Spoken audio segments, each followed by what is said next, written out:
In this workout, you're going to see 3 exercises that I describe in detail.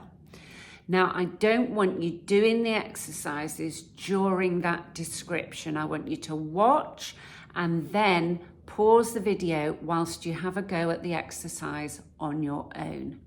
I don't do follow along strength workouts because it just doesn't work.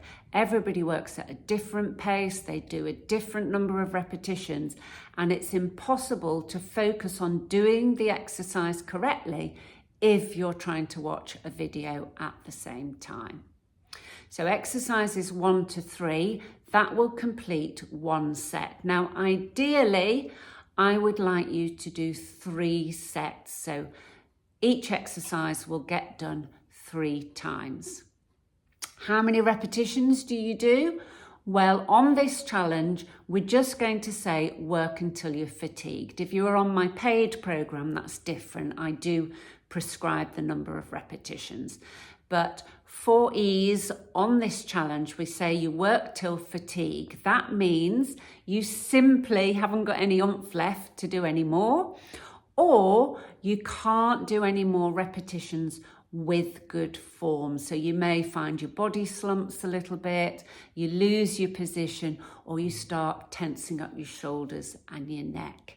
So just work until fatigue.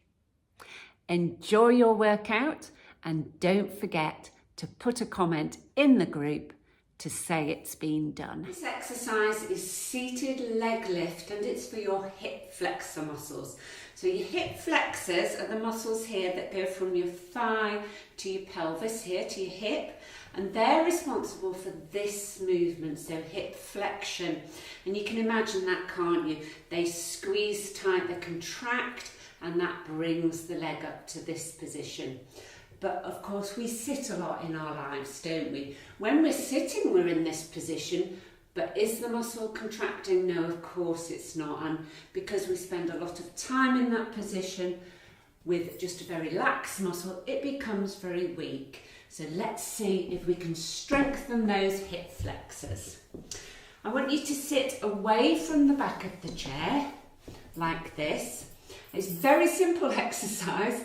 You'll be surprised how tiring it can be. So all you're going to do is lift your leg up and down. Now we want to maintain the tension in that muscle. So when you come down, I don't want you to let everything relax. It's just a little touch to the floor, straight back up again. And already, oh yes, I can feel it deep in here, working those hip flexors. So you do repetitions on one side and then obviously you change to the other. And let's make sure that your torso stays nice and still. So you're sitting with good posture and then you stay that way.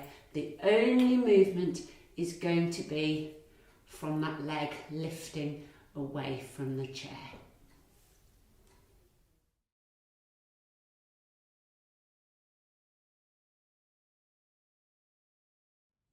I love this exercise and I think you are going to too. It's going to work your inner thigh, so that's where the adductors come in, these muscles here, an adductor press with a spinal twist.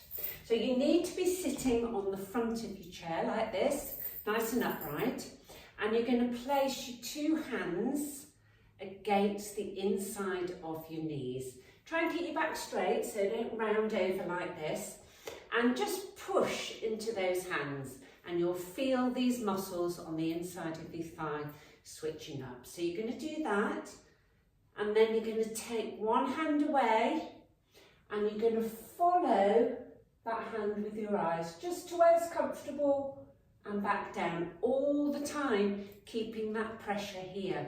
So as well as you're working at adductors, you are going to feel it in the outside of your arm as well.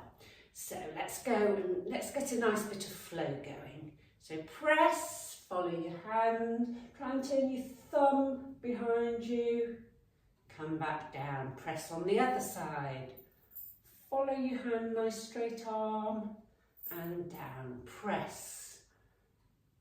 And just get that lovely flow going. Lots going on here in your legs, your shoulders, and in your core. That lovely twist that our spines don't get enough of. It should feel really good.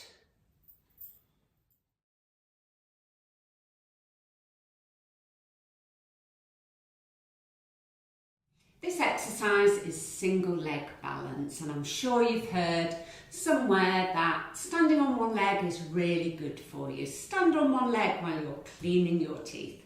That's what you've probably heard. Why is that good for you? Yes, we want to improve your balance. Your balance deteriorates as you get older. So it's very good for training that nervous system, because on one leg, you've got a very, very small base for the rest of your body. But also, when you stand on one leg, you are training certain muscles that are really important for walking and that, of course, are important for your balance. So we're going to work those muscles a little bit harder. So when you're standing on one leg for a period of time, hopefully you'll feel that around this area that you start to get very tired. And that's because you're working your glute med muscle here, and your glutes are very, very important for balance and stability. So very simply, we're going to have the chair here, or you could stand and just put your fingertips on the wall. And you're just going to lift your knee up slightly, try and take your fingers away. Now, also think about your posture in this position. So a little bit of tension in your tummy. You might even want to squeeze that bottom a little bit. Shoulders nice and relaxed, coming away from your ears. Really good posture. If you feel you need to put your fingertips on here, that's absolutely fine. I would suggest that you time yourself, that you start with 30 seconds. So even if you do have a little wobble, you go back to it to complete the 30 seconds. Swap over, do the other leg. But you will find over time that you can go a little bit longer. So maybe you start challenging yourself to 45 seconds or even a minute on each leg.